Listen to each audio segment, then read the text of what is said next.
আল্লামা মামুনুল হক সাহেব হুজুর কিন্তু জামাত ইসলাম সম্পর্কে তার যে চিন্তাধারা, তার যে আকীদা লালন করে উনি কিন্তু সেটা স্পষ্টভাবে বাংলার প্রত্যেকটা ঘরে ঘরে পৌঁছায় দিয়েছেন এবং তিনি স্পষ্টভাবে উল্লেখ করেছেন।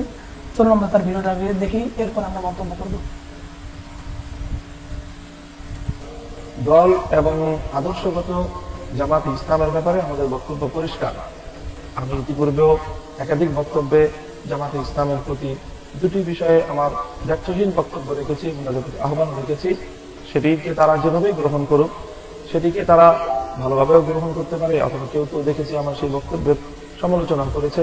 আমার সেই বক্তব্যটি শুধুমাত্র নসিহার জায়গা থেকে, জামাতে ইসলামের প্রতি কল্যাণকামিতার জায়গা থেকে আমরা বলি যে তারা তাদের দুটি বিষয় যদি সুন্দরভাবে তাদের অবস্থানকে আরেকটু স্বচ্ছ এবং আরো সুচিন্তিত মতামতের দিকে তারা আসতে পারে, তাহলে আমরা আশা করি তাদের দ্বারাও আরো বড় কাজ হবে।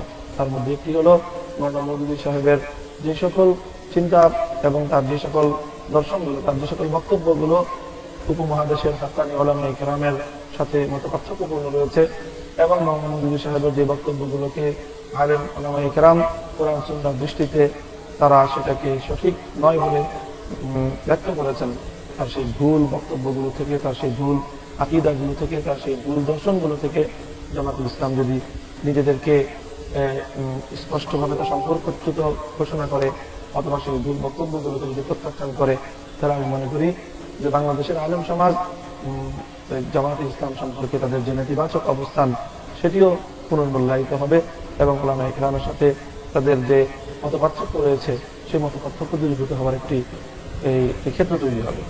সেই সঙ্গে জামাতে ইসলামের দলগতভাবে, বিশেষ করে বাংলাদেশ জামাতে ইসলামের দলগতভাবে 1971-এর স্বাধীনতা যুদ্ধের সময় যে তাদের যে ভূমিকা, সেই ভূমিকা বিষয়েও তাদের দলীয় সুস্পষ্ট কোনো একটি নির্দেশনা তাদের নেতাকর্মীদের সম্মুখে আসে, তাহলে সেটিও বাংলাদেশে তাদের রাজনীতির জন্য অনুকূল হবে। তাদের যদি কোনো ভুল ভ্রান্তি থেকে থাকে 71-এর ভূমিকার দিক থেকে দলগতভাবে, তাহলে সেটিও জাতির সামনে তারা যদি দুঃখ প্রকাশ করে নেয়, তাহলে তাদের সেই অধ্যায়টিও সমাপ্ত হতে পারে। তো বন্ধুরা, আমরা এই ভিডিওটির আলোকে বলতে পারি যে জামাতে ইসলামের সঙ্গে কওমি উলামায়ে কেরাম, বিশেষ করে মামুনুল হক সাহেব হুজুরের যে দূরত্ব রয়েছে, সেটা হচ্ছে আহলে সুন্নাত ওয়াল জামাতের আকীদার সঙ্গে যে দূরত্বটা, মূলত সেটাই। তো জামাতে ইসলাম এবং ইসলামী অন্যান্য দল যারা রয়েছে তাদের যদি একসঙ্গে মূলত ঐক্যে আসতে চায়, অবশ্যই তাদের ভ্রান্ত আকীদা বাদ দিয়ে আহলে সুন্নাত ওয়াল জামাতের আকীদার সঙ্গে একাত্মতা ঘোষণা করে যারা কওমি উলামায়ে কেরাম মুরব্বী রয়েছে তাদের সঙ্গে মূলত একত্রিত হতে পারে এবং ঐক্যবদ্ধ হতে পারে। এটাই কিন্তু আল্লামা মামুনুল হক সাহেব হুজুর স্পষ্টভাবে উল্লেখ করলেন। বন্ধুরা, ভিডিওটি কেমন লাগলো অবশ্যই কমেন্ট বক্সে জানাবেন। আর নতুন ভিডিও নিয়ে আপনাদের সামনে আবারও আমি হাজির হব ইনশাআল্লাহ। সে পর্যন্ত সবাই ভালো থাকবেন। আল্লাহ হাফেজ।